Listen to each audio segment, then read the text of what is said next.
Hello everyone, কথা ধারাবাহিকের আজকের পর্বে আপনারা দেখতে পারবেন এভি পেন পেপার নিয়ে সমস্তটা তার প্ল্যানটা স্কেচ করতে থাকে যে কোথায় কথা নাইটটা কিভাবে ডেকোরেট করা হবে, এবং সে শ্যুটারকে কল করে বলেও দেয় তাকে ফলসভাবে তাকে শ্যুট করতে।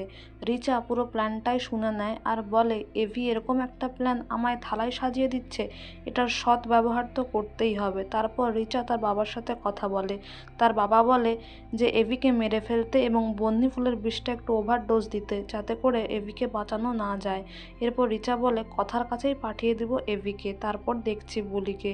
এদিকে কথা প্রতিষেধক বানাবার জন্য তার পাচক মশাইকে বাঁচানোর জন্য কথা হারবালে যায় প্রতিষেধকের জিনিসপত্র নেবে বলে, আর এভি যায় কথা নাইটে তার কিছু কথার প্রোডাক্ট দরকার বলে। গিয়ে দেখে কেউ একজন ঢুকেছে।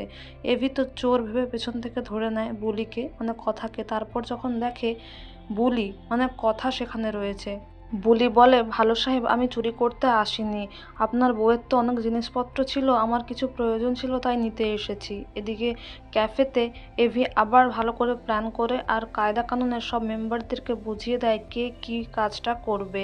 তারপর সেই মতো ডেকোরেশনও হয়ে যায়। গুহবাড়ির প্রত্যেকটা মেম্বাররা সেখানে আসে, আর কথার বানানো সুগন্ধি, কথার বানানো খাওয়ার ডিশ সব কিছু দেখে তারা খুশি হয়, কষ্টও পায় অবশ্য। কথার মেমোরিটা খুব মনে পড়ে, আর কথা এইসব দেখে আরোই সহ্য করতে পারে না, আরও বেশি কষ্ট পায়, কাঁদতে থাকে।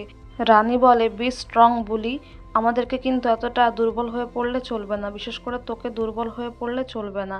এদিকে মিডিয়া আসে এবং কর্তা দাদুর কাছে কথার সম্বন্ধে কিছু জানতে চাইলে কর্তা দাদু খুব ভেঙে পড়ে। আর এভি মনে মনে বলে আজকে আমি প্রমাণ করেই ছাড়বো যে কথা আমাদের কাছেই আছে, দাঁতে দাঁত চিপে আছে, দেখতে পাচ্ছে আমি কষ্ট পাচ্ছি, সাফার করছি, তাও এসে কিছু বলছে না। তারপর কথার কাছে গিয়ে এভি বলে কি ব্যাপার, আমার বাড়ির লোকের জন্য, স্পেশালি এই চপের জন্য এত কষ্ট হচ্ছে, চোখে জল চলে আসছে। এদিকে এভি স্টেজে গিয়ে কথা নাইটের জন্য স্পিচ দেওয়া শুরু করে। এভি বলে কথা আমায় কথা দিয়েছিল যে ও সারা জীবন আমার সঙ্গে থাকবে, আমাকে ছেড়ে কখনো যাবে না, কিন্তু সে তার প্রমিসটা রাখেনি।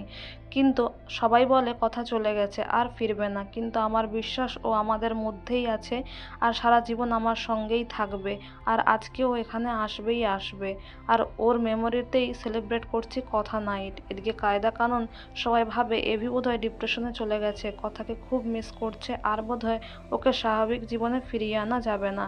এদিকে বিনায়ক স্যার কথাকে ফোনে বলে যে কথা মারা গেছে, এখন তুমি বুলি, এতটা ভেঙে পড়ো না। কথা মনে মনে এটাই বলে যে পাচক মশাই, আপনি আমাকে এতটা চান, এটা জানার পরে নিজেকে আটকে রাখাটা কতটা কষ্ট আমি বলে বোঝাতে পারবো না। এদিকে ঋতু কথা সাজে, বিয়ের আগে কথা এভির কিরম দেখা হয়েছিল সেটা অভিনয় করে।